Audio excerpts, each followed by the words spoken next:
Alright guys, it's Editing Brian here. Quick intro before we get started with the video. So today is finally the Mondo collab video that I've been talking to you guys about for months. I briefly mentioned it a couple months ago. It finally happened. Now, we worked on 2 tracks. So one of the tracks I started and then he finished up, and the other one vice versa. So the one that I started, this video is gonna break that down, how we went about it, and I'm gonna post it on my channel. Now, at the same time that this video is out, Mondo is going to post the other one on his channel. So make sure to go check it out as well, and hopefully you guys enjoy. So yeah, that's pretty much it. Anyway, so for this video, like I said, first half is gonna be me breaking down what I did, and then the second half, he's gonna come up and just share with you guys what he did. All right, let's get into it. All right, so the bread and butter of this beat right now is this piano pattern. It is from the plugin Hybrid Keys. If you don't know Hybrid Keys, it's like a whole bunch of presets that you can combine and mix and match with effects to get the sound you want. So with that plugin, I ended up making this pattern, and it sounds like this.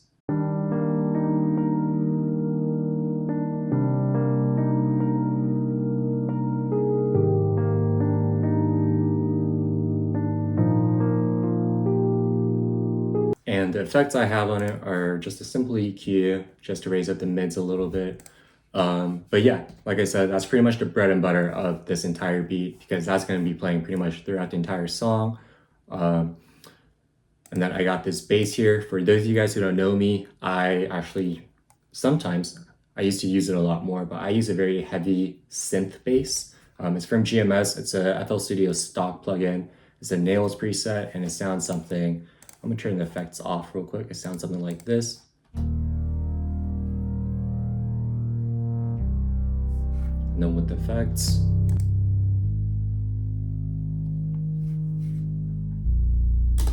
So it's a very heavy bass. I started using it first around the time when I first started pretty much making lo-fi. I don't know, something about it, the grittiness really spoke to me. So I've been using it a lot ever since. And yeah, the notes themselves are really simple, just following the root notes. And then I have the strings here. It's from the Labs patch. It's the cello. All of these sounds are free, by the way. Spitfire Audio does a very good job of making these resources available for us. But yeah, the strings sound like this.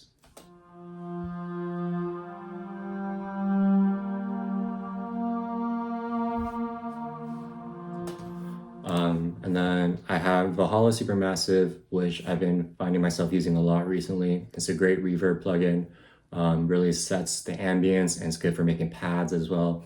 I got a little love filter on and stereo to widen it out. But yeah, I just played the first pattern, and then the second pattern sounds like this.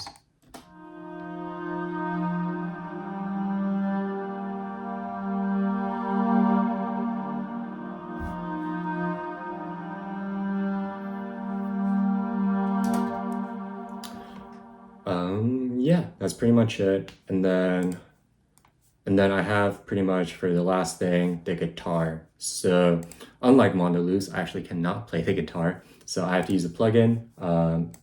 It is the Vintage Gent from Evolution Guitars, and it's the Little Darling preset. And one thing that I do with the guitar, because without the effects, it sounds pretty dry actually. So let me just turn off the effects real quick. Without the effects, it sounds like this.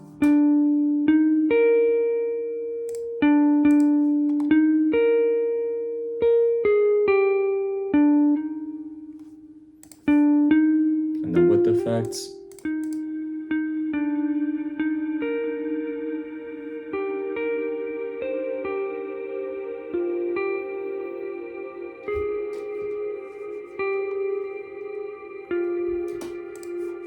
So again, Valhalla Supermassive, love filter, I think I cut off a little bit of the low end and then delay.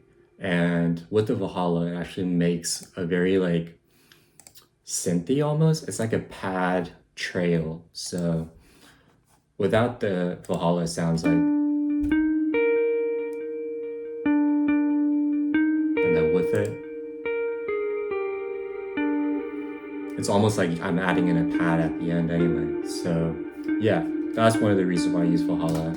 But that's pretty much it. I just wanted to go through the breakdown of what I had sent over so that you guys can actually appreciate how Mondo flipped it around and made it the masterpiece that it probably is right now. What's up everyone, I'm Mondo Loops. I'm a producer from the UK who makes predominantly lo-fi beats, and today I'm going to break down what I did with this demo from Cloophie, how I took it from its initial idea and finished it off as a complete track. So the idea that Cloophie sent over was solid. It was a really interesting demo. It had pretty much everything in there, so the sort of main theme of the track had already been set in that idea. So when that happens, my plan is just to take the stems, craft it into a sort of interesting composition, make sure there's space for everything to shine, and then just finish it off by adding some additional textures, some melodies, vocals, some additional drum textures, just to give it that polished, completed feel. So the first thing that I did was add this flute.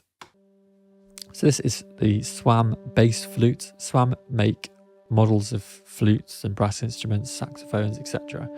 And it's about the best that you'll find in a VST. The only caveat is that you need something else to control the MIDI function like this, which is a controller that gives me, I think, 4 or 5 different parameters that I can control by pushing it in different sections. Or alternatively, you can play it in with whatever you've got and then manually map the MIDI parameters to give it a more natural feel. So if you look here, the expression is giving it the sort of intensity. There's also growl and flutter, which you can control. And there's vibrato, pitch bend, and all sorts of parameters to map. But this mapped nicely with the initial melody. I used Arcade to add some additional ambience textures. So I'm just using Arcade with a bit of filtering, using the Aura patch. Got lots of reverb, cavern reverb on there as well, just to give it a nice breathy feel. And this comes in a few different sections.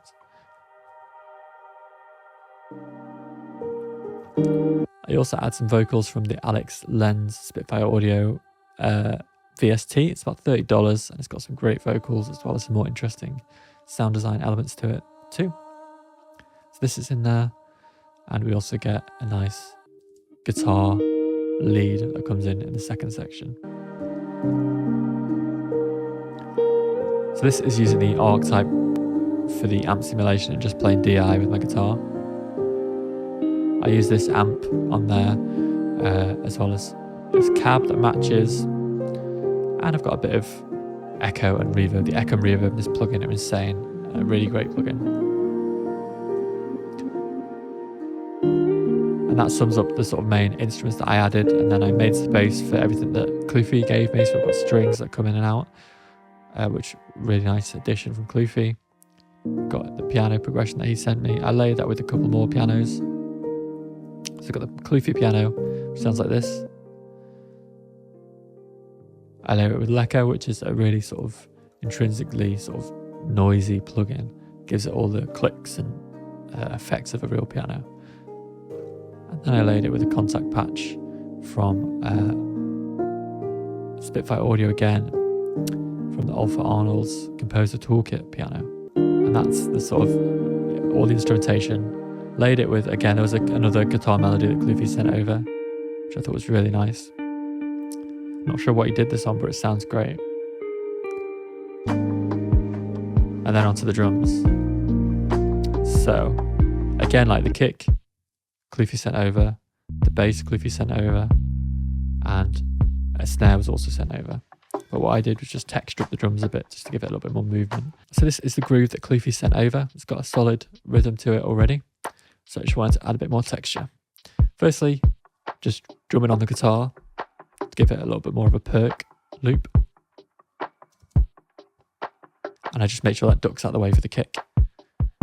I've then also got a brush sample, a clock ticking sample. These are from my Sleepy Lo-Fi pack. And then I layer in some addictive drums for the sort of cymbals and rides. And on there, I've just basically got Portal and lots of reverb. And then hearing everything in context, we've got this.